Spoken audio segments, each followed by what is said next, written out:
Quando eu olho tua santidade,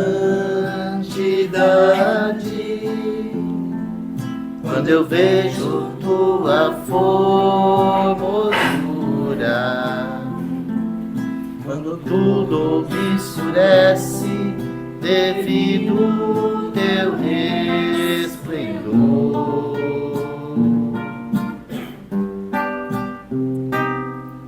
quando encontro gozo no teu coração, quando tua santidade reina em minha vida, quando tudo me escurece devido ao teu resplendor.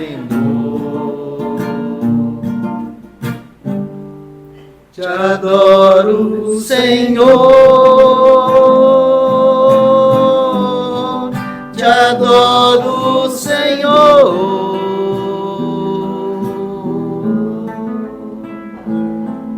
Eu vivo, Senhor, pra te adorar. Te adoro, Senhor, te adoro, Senhor.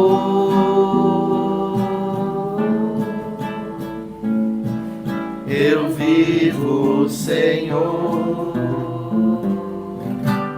pra te adorar.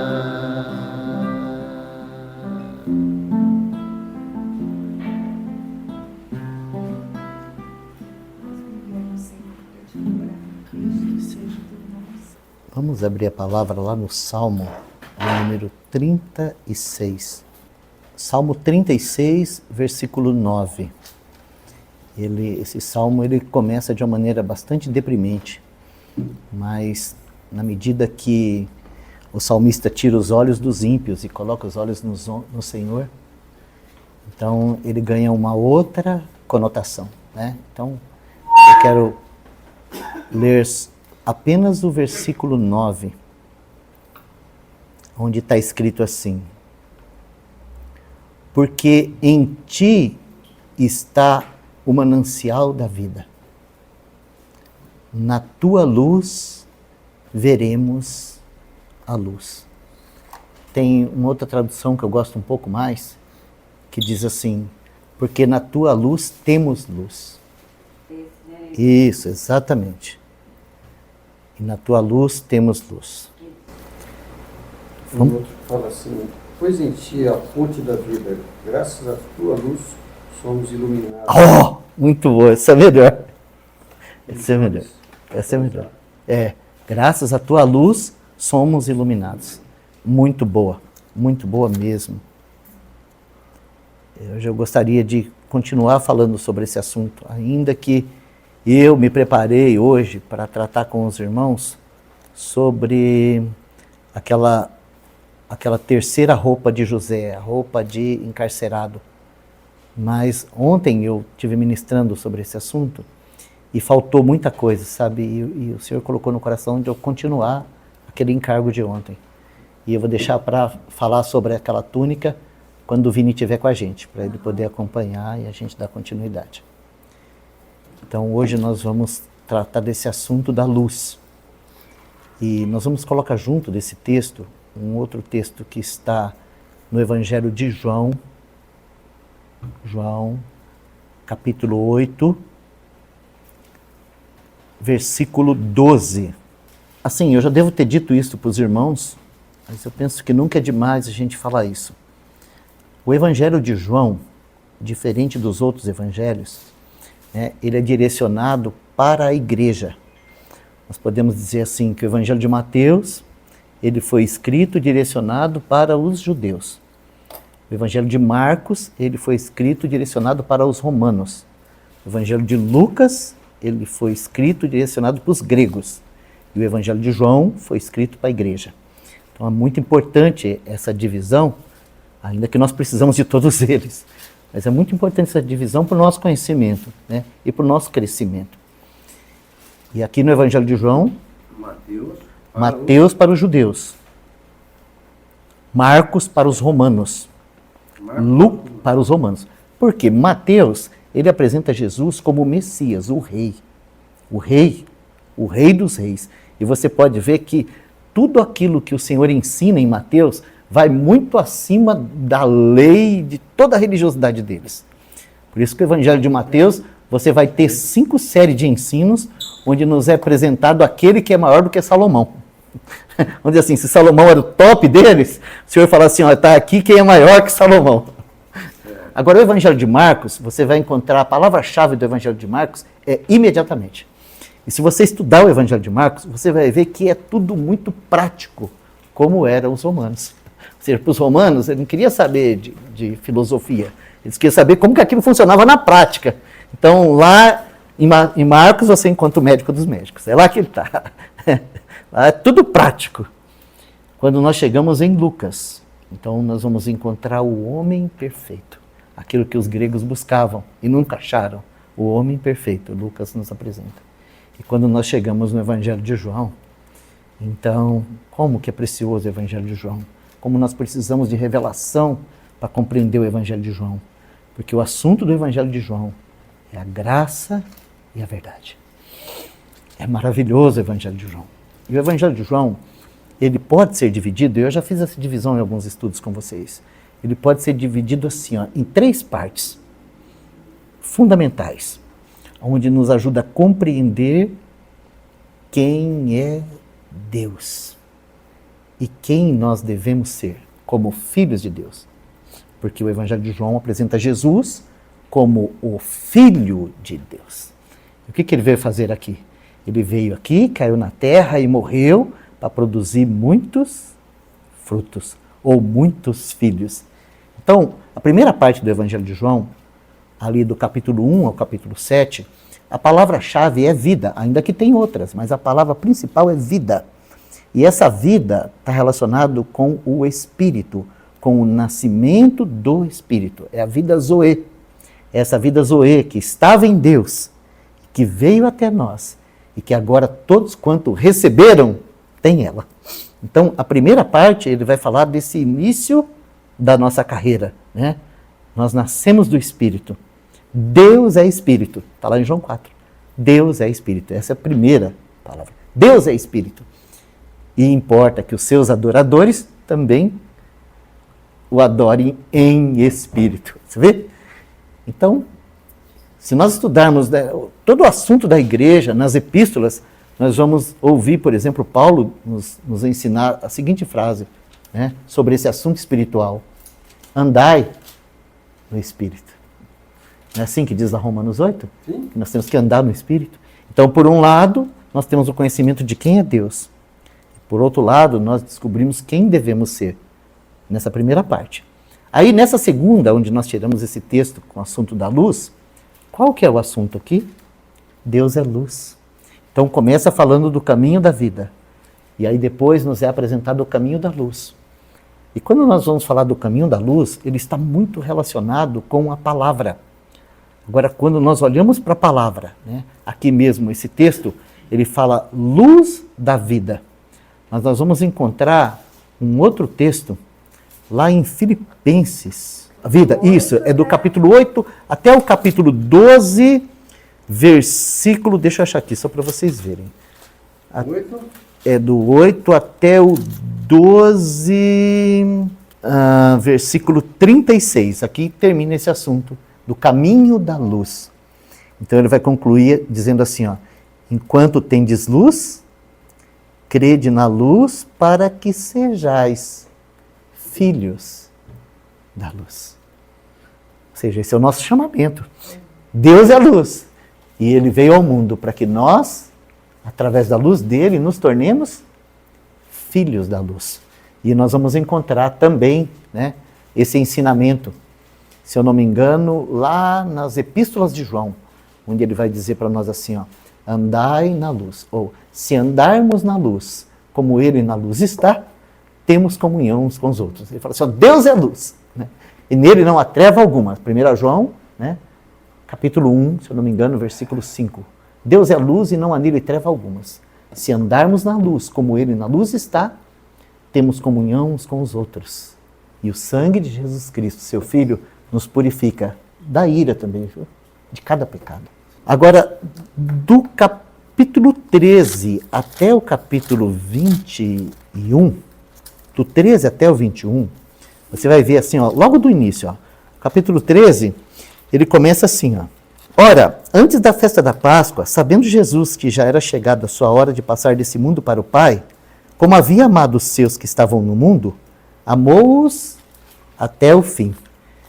E aí, quando nós chegamos lá no capítulo 21, né, nós vamos encontrar no versículo 17 essa última expressão, tá? Onde o Senhor vai dizer assim, ó, a Simão pela terceira vez: amas-me, Simão? Amas-me? Ou seja, essa terceira parte vai falar do caminho do amor. Por quê? Porque Deus é amor. Então, lá na epístola está escrito, Deus é amor. Então, nós vamos dizer assim, ó, João é quem vai trazer para nós essas 3 descobertas tão maravilhosas. Deus é Espírito, Deus é luz, Deus é amor. Então, assim nós resumimos os escritos joaninos. Deus é Espírito, Deus é luz, Deus é amor. E hoje eu queria falar um pouquinho com vocês sobre esse assunto da luz, ou sobre esse assunto do caminho da luz. O texto que eu falei para vocês que eu ia citar e pulei, está lá em Filipenses, acho que era bom a gente ler ele já. Filipenses capítulo 2, a partir do versículo 14. Todos acharam? Filipenses 2, 14, diz assim: fazei todas as coisas sem murmurações nem contendas, para que sejais irrepreensíveis e sinceros, filhos de Deus inculpáveis, no meio de uma geração corrompida e perversa, entre a qual resplandeceis como astros no mundo. E então, só essa primeira frase do 16, onde diz assim, ó, retendo a palavra da vida. Ou seja, nós precisamos reter a palavra da vida para poder resplandecer como astro no mundo. Não é possível, não tem como um vaso de barro resplandecer como luzeiro no mundo se ele não reter a palavra da vida. Por quê? Porque a palavra de Deus é luz para os nossos caminhos. Não é verdade? Então, esse assunto do caminho da luz, ele começa em Deus. Mas o objetivo dessa luz é que ela tenha vamos dizer assim, esse refletir através de nós. Agora, isso é um problema, né? É um problema que nós precisamos, assim, da ajuda do Senhor para compreender como é possível essa luz resplandecer nesses vasos de barro. Então vamos fazer o seguinte, vamos buscar um caminho aqui. Vamos lá em 2 Coríntios. 2 Coríntios, capítulo 4. 2 Coríntios, capítulo 4, versículos 6 e 7. Aqui está o contraste do que nós estamos falando. O contraste claro. Então, ele vai dizer assim: porque Deus que disse que das trevas resplandecesse a luz. Ele está fazendo uma citação aqui de Gênesis 1, versículo 3. Porque lá em Gênesis 1, versículo 3, Deus disse: haja luz. E houve luz. Então Paulo, ele toma essa palavra e ele vai aplicar ela aqui. Então ele vai dizer assim: porque Deus que disse que das trevas resplandecesse a luz, é quem resplandeceu em nossos corações para a iluminação do conhecimento da glória de Deus na face de Jesus Cristo. Lindo isso, né? Sabe do que ele está falando aqui? Da experiência de salvação dele. E não só da experiência de salvação dele, mas ele está falando da nossa também. Porque quando o Senhor nos alcançou, luz, né? ele viu a luz. Não, mas a gente pode até não admitir isso. Mas quando nós conhecemos o Senhor, nós estávamos exatamente como a terra em Gênesis 1, 2. Lá diz assim, ó, e a terra estava sem forma e vazia, e o Espírito de Deus pairava sobre a face do abismo. Não é assim? Bom, eu não estava lá, mas eu posso garantir para vocês que quando o Senhor me alcançou, eu me encontrava assim, sem forma e vazio. Eu me encontrava sem forma e vazio, em profundas trevas. Mas graças ao Senhor que o Espírito de Deus não desistiu de nós. Então um dia houve iluminação no nosso entendimento. E porque houve iluminação, nós vimos a glória de Deus. Aonde? Na cruz. Na cruz. Nós vimos na cruz a glória de Deus. Um caminho aonde o justo se coloca no lugar dos injustos, para abrir uma porta para que eu e você, em união com Ele, pudéssemos ter salvação, ter vida, ter perdão, ter paz. Vou falar uma coisa para vocês, está escrito isso, mas eu vou repetir, porque é sempre bom repetir isso. Se não fosse a iluminação do Espírito Santo, através da nossa capacidade de discernir as coisas, da nossa compreensão, da nossa sabedoria, da nossa inteligência, da nossa aplicação, da nossa religiosidade, nunca jamais teríamos qualquer condição de aceitar a loucura da cruz. Nenhuma condição de compreender a loucura da cruz. Porque está escrito isso, que a palavra da cruz é loucura para os perdidos. E como que nós estávamos? Perdidos. Mas disse Deus, haja luz. E houve luz. Então é isso que Paulo está dizendo. Ele está falando que a experiência dele foi assim. Deus que disse, haja luz, também trouxe luz para ele. E essa luz fez com que ele pudesse ver a glória de Deus na face de Jesus Cristo. E isso aconteceu conosco também. Todavia, né, nós temos o versículo 7. E o pessoal fala que 7 é o número da perfeição, né? Mas esse versículo 7 e o tal do Romanos 7 é intrigante, não é? É intrigante. Porque lá em Romanos, a Bíblia podia terminar em Romanos 6. Ali tá bom. Se terminasse em Romanos 6, era só alegria, mas tem Romanos 7. E lá em Romanos 7, eu tenho que dizer assim, ó, miserável homem que eu sou. Quem me livrará desse corpo de morte? Não é verdade? Romanos 7. Então agora nós temos aqui, ó, 2 Coríntios 4, 7. Então, por um lado, você tem a glória de Deus na face de Cristo. Né? Você tem essa certeza que Cristo vive em nós. Mas quando nós olhamos para Romanos 7, então vem essa trágica notícia. Temos, porém, esse tesouro num vaso de barro. Mas para que é depois. A excelência é depois. Então, irmãos, aí a gente começa a entender, sabe, a continuação do assunto. Porque quando ele vai continuar o assunto, ele vai falar de tribulação, de luta, de quebrantamento, de, sabe, levar sempre por toda parte o morrer de Jesus. Ele vai falar da importância do caminho da cruz. Porque só existe uma maneira da luz resplandecer no vaso de barro. Na verdade, existe duas. Existem duas maneiras. Uma delas é você quebrar o vaso. Nós não cantamos isso aqui hoje? Né? Quebra minha vida. Essa é uma maneira da luz resplandecer. Né? A luz está lá dentro, né? O tesouro está lá dentro. Então você cata um martelinho, vai lá e ó, dá no meio dele. Aí ele quebra e você olha lá dentro. Oh, a luz está lá, a glória está lá, né? Mas tem outra forma. É claro que eu não estou falando de capacidade nossa, porque nós não temos essa capacidade.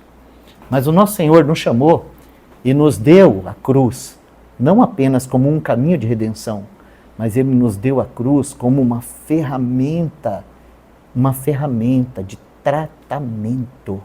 Para quê? Para que esse vaso tão desprezível se torne um vaso que não apenas contém a luz, mas que resplandeça a luz. Vocês já viram como que fabrica, não isso aqui, né? Isso aqui é sintético, mas como fabrica um vaso daquele ali? Ah, ali, ó, então um vaso que você pode colocar luz ali dentro. Passa água pra mim. Você colocar uma luz dentro daquele jarro ali, ó, o que vai acontecer? Vai acender, não é verdade? Há um tempo atrás, um brasileiro, ele criou um tipo de iluminação que está rodando o mundo aí. Que ele pega uma PET e ele coloca água até uma certa altura dessa PET, e aí ele vai nos telhados, abre um buraco no telhado, coloca a ponta da PET para fora do telhado, faz a vedação, e aí quando a luz do sol reflete na PET, acende lá dentro. E foi uma invenção de um brasileiro, né? Ele descobriu assim um bom uso dessas coisas que vivem entupindo bueiro. E, né, ele aprendeu aí como reciclar um negócio tão sem valor e transformar num luzeiro. Então, se um brasileiro conseguiu fazer isso, como você pode imaginar que o teu Deus, que é o Todo-Poderoso, não é capaz de transformar esse vaso de barro em um objeto que possa transmitir luz? Então, quando a gente estuda os evangelhos, e eu vou ser breve, né, que eu poderia passar a noite falando desse assunto com vocês, porque existem diferentes tipos de luzeiros na palavra que ajudam a gente a compreender um pouco melhor esse caminho. E eu quero fazer isso. Uma outra oportunidade, eu quero falar sobre os filhos da luz e como nós podemos ser semelhante àqueles bichinhos que a gente tem aqui na criação, que são feitos para iluminar, né? Nós temos, por exemplo, o vagalume. O vagalume é um desses, né?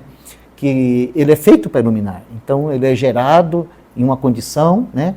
E na medida que ele cresce, quando ele chega à maturidade, ele tem essa capacidade de conter a luz e de brilhar. Conter a luz e brilhar. A luz está no controle dele.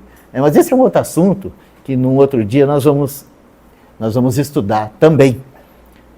Todavia, né, hoje eu queria falar um pouco sobre esse vaso de barro, que deve se tornar um luzeiro. Abraão foi um desses vasos de barro que se tornou um luzeiro, né? Então o Senhor chamou ele e tratou ele para fazer dele um luzeiro. E lá em Gênesis 15, quando ele tem aquela crise existencial, o Senhor justifica ele, faz uma aliança com ele e chama ele para fora, o Senhor faz uma promessa para ele. O Senhor falou para ele assim, ó, olha para o céu e conta as estrelas. E ele disse assim, ó, e assim será a sua descendência. E Paulo, lá em Gálatas, vai dizer que aquela descendência celestial lá são todos aqueles que creram em Jesus. Então ele vai falar assim, ó, todos vocês que creram em Jesus são filhos de Abraão, a descendência celestial. Mas ele também tem uma outra descendência, que é como as areias da praia. E essa é a descendência de sangue. São, vamos dizer assim, os israelitas segundo a carne. Graças a Deus que nós somos chamados para resplandecer. Então, Os ismaelitas, não? não, os israelitas. Os ismaelitas também. Os ismaelitas, os filhos da Quetura, é tudo descendência de Abraão, mas são descendência terrena, né? A eles também tem promessas. Por exemplo, existe uma promessa para Jacó, né? E Jacó, você sabe que aonde ele for, pode ser quem seja, fazer negócio com ele, o dinheiro vai parar no bolso dele. Pode ser o Labão, que é o mais esperto dos espertos, mas se vai negociar com Jacó, vai tomar prejuízo, porque tem promessa para ele, né? O Senhor escolheu ele. E a gente tem que entender isso, que quando a gente olha para a nação de Israel, nós vamos ver isso. Não existe aqui, nesse planetinha, melhores negociantes do que eles. Não existe. Não adianta. É você negociar com eles e você tomar prejuízo. Talvez seja essa uma das causas que eles são tão odiados, né, durante toda a história. Porque eles chegam lá na Alemanha, tudo pobrezinho, tudo simplesinho, monta relojoaria, monta, né, tecelagem, monta fabriquinha, e daqui a pouco eles são dono de tudo. Daqui a pouquinho tudo é deles. Então aí o pessoal fala, fora com esses, né? Mas irmãos, o nosso chamamento é muito maior, porque ser luzeiro... Mas não só, com perdão de interromper, Não só na riqueza, mas também na sabedoria. Também. Sim, não, tudo que é da terra é deles. Sim, as descobertas deles, fantástica, na medicina, na química, na ciência, astronomia, matemática, o que você pensar, eles estão, vamos dizer assim, muito na nossa frente, né? O Christian Shen dizia o seguinte, que o chinês é aplicado. A questão deles é essa, sabe, é educação. Então, eles desde pequenininho, eles são preparados para passar em primeiro lugar no vestibular da Universidade de Harvard. E aí eles vão assim com todos os livros, com todo o depósito, com toda a história, aí chega lá, eles encontram um judeu lá, que só pensa em festa, mulherada, bebida, farra, e aí ele vai lá e faz a prova, e o chinês já sabe que vai ficar em segundo lugar, porque o judeu passou na frente dele. Aí...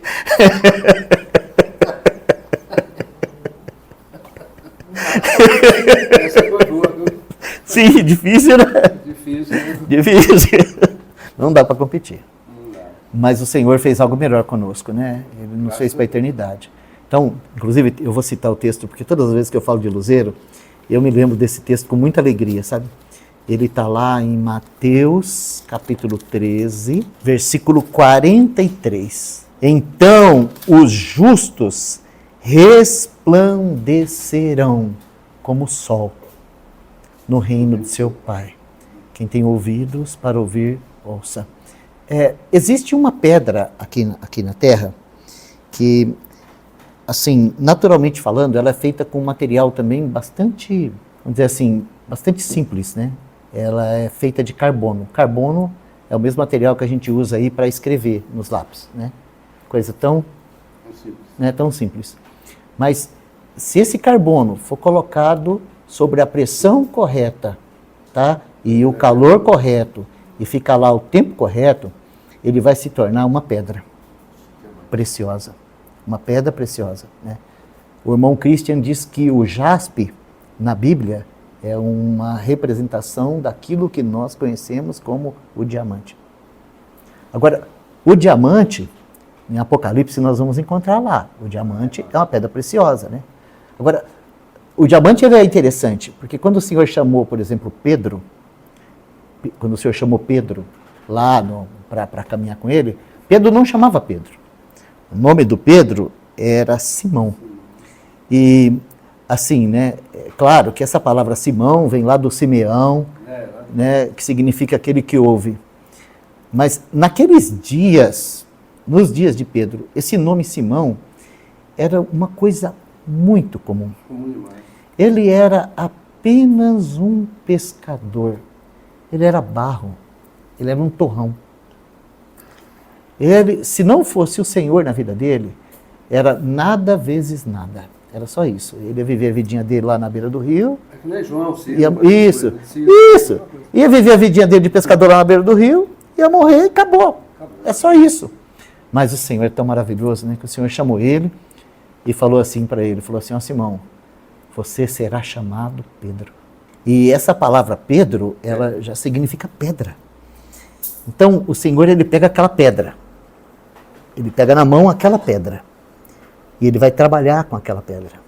E quando a gente chega lá no livro de Apocalipse, que fala lá da Nova Jerusalém, que desce do céu, né, que não precisa de luz, porque ela mesmo retém a luz.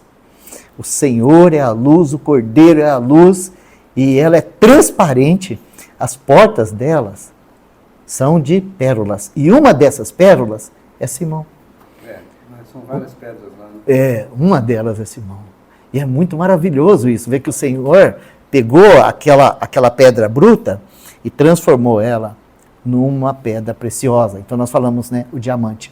O diamante, quando você encontra ele na natureza, ele não é nada do que você conhece, ainda que é essa pedra preciosa. Mas o diamante, ele só pode se chamar, vamos dizer assim, aquilo que retém a luz, se ele passar pela mão daquele joalheiro que vai trabalhar aquela pedra. Aquela pedra precisa ser cortada no ângulo certo, para que uma face aponte para a outra. Então, quando aquela pedra é polida e cortada de maneira correta, você coloca ela sobre a luz e ela não apenas transmite a luz, mas ela retém a luz. E é isso que o Senhor quer fazer conosco. É isso que o Senhor quer fazer conosco. Por isso que nós temos a mensagem da cruz. Por isso que nós temos o trabalhar de Deus na nossa vida. É por isso que nós temos as circunstâncias adversas, que nós temos tanta dificuldade com elas. Porque o Senhor está nos preparando para brilhar.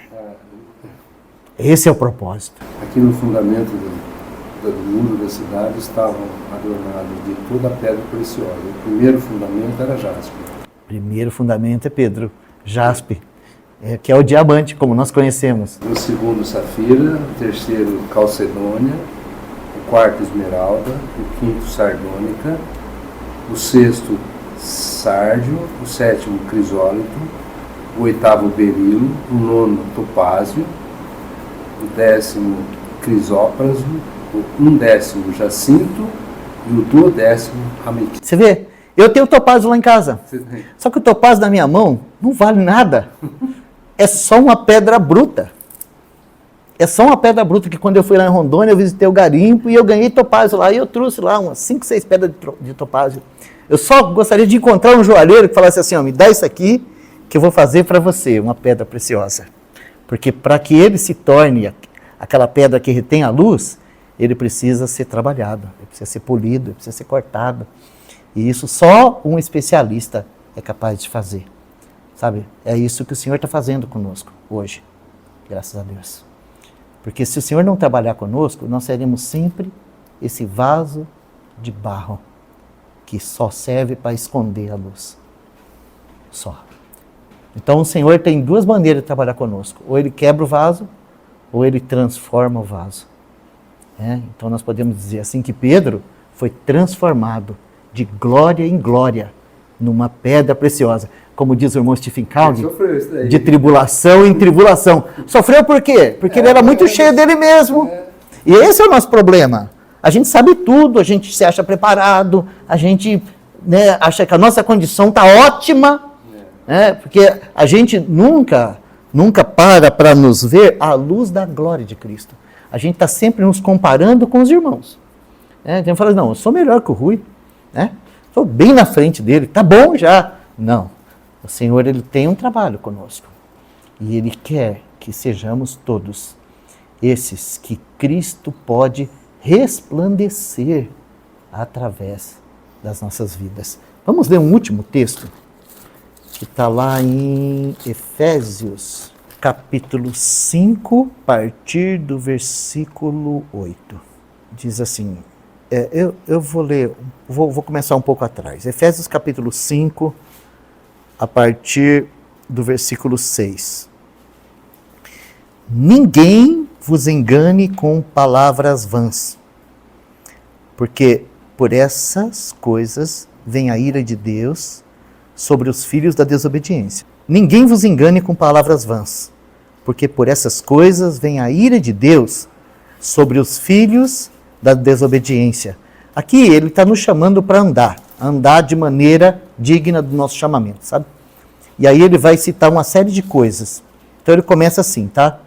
Ninguém vos engane com palavras vãs, porque por essas coisas vem a ira de Deus sobre os filhos da desobediência. Portanto, não sejais seus companheiros, porque noutro tempo erais trevas, mas agora sois luz no Senhor. Andai como filhos da luz, porque o fruto do Espírito está em toda bondade, justiça e verdade, aprovando o que é agradável ao Senhor. E não comuniqueis, ou seja, não tenha parte com as obras infrutuosas das trevas, antes condenai-as. Porque o que eles fazem escondido, até falar, é torpe. Mas todas essas coisas se manifestam sendo condenadas pela luz, porque a luz a manifesta. Por isso diz, desperta tu que dormes, levanta-te dentre os mortos, e Cristo te esclarecerá. Portanto, vede prudentemente como andais, não como nécios, mas como sábios, remindo o tempo, ou seja, pagando um preço, dia a dia, de viver nesse mundo sujo, como luzeiro, como aqueles que têm a luz, porquanto os dias são maus. Por isso não sejais insensatos, mas entendei qual seja a vontade do Senhor. E não vos embriagueis com vinho em que há dissolução, mas enchei-vos do Espírito, falando entre vós, em salmos e hinos e cânticos espirituais, cantando e salmodiando ao Senhor no vosso coração, dando sempre graças por tudo a nosso Deus e Pai, em nome de nosso Senhor Jesus Cristo, sujeitando-vos uns aos outros no temor de Deus. Aqui, de uma maneira muito prática e aplicável no nosso dia a dia, Paulo nos explica o que significa andar na luz. Ou seja, nós não temos luz própria. Nossa luz é Cristo. Mas nós somos chamados para resplandecer. Vamos ler um último versículo. Isaías capítulo 60, versículo 1. É muito precioso esse versículo. É rico demais. Então ele diz assim para nós, ó. Levanta-te. Sabe, esse é um chamamento para se posicionar. Para falar assim, ó, é comigo que o Senhor está falando. Né? Como o Senhor disse para aquele jovem rico, né? Uma coisa ainda te falta, né? Então agora ele vai falar para nós assim, ó, levanta-te, resplandece. Levanta-te e resplandece. Então o Senhor chegou para o paralítico e falou assim, ó, levanta, toma a tua cama e anda. E o que aquele paralítico fez? Ele levantou e foi embora, pelo poder da palavra. Agora o meu Senhor, ele diz para nós hoje assim, ó, levanta-te, resplandece. É isso aí. Né? Agora, olha que interessante. Porque vem a tua luz. Ou seja, a luz vem. A nossa luz vem. Nossa luz é Cristo. Ou seja, a gente não tem luz própria como vagalume. A nossa luz vem. Né? Levanta-te e resplandece, porque vem a tua luz.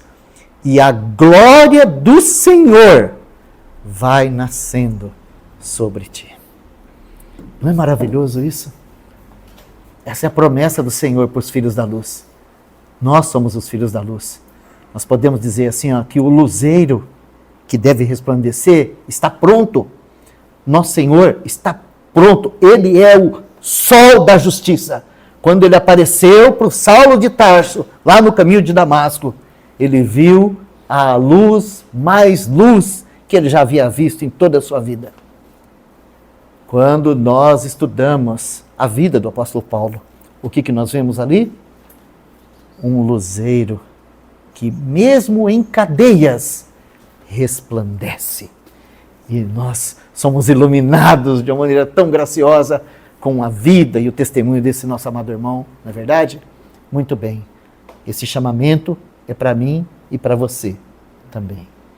Levanta-te, resplandece. Porque Cristo, a tua luz, vem sobre ti. Amém? Senhor, a tua palavra diz que o teu justo viverá pela fé. E se ele retroceder, a sua alma não se compraz nele. Nós não somos, Senhor, os que retrocedem. Nós não queremos sair envergonhados da tua presença. Não, Senhor, nós queremos nos apresentar diante de ti. É verdade, Senhor, que nós somos todos vasos de barro. Mas nós queremos, Senhor, ser como diamantes nas tuas mãos. Então trabalha conosco, Senhor. Opera em nós o teu querer, o teu efetuar. Usa as tribulações, as circunstâncias, as vergonhas. Usa todas as situações, Senhor, para fazer de nós aqueles diamantes de fogo que retém a luz. Essa é a nossa oração nessa noite, Senhor. E nós te pedimos e te agradecemos. Em nome de Jesus.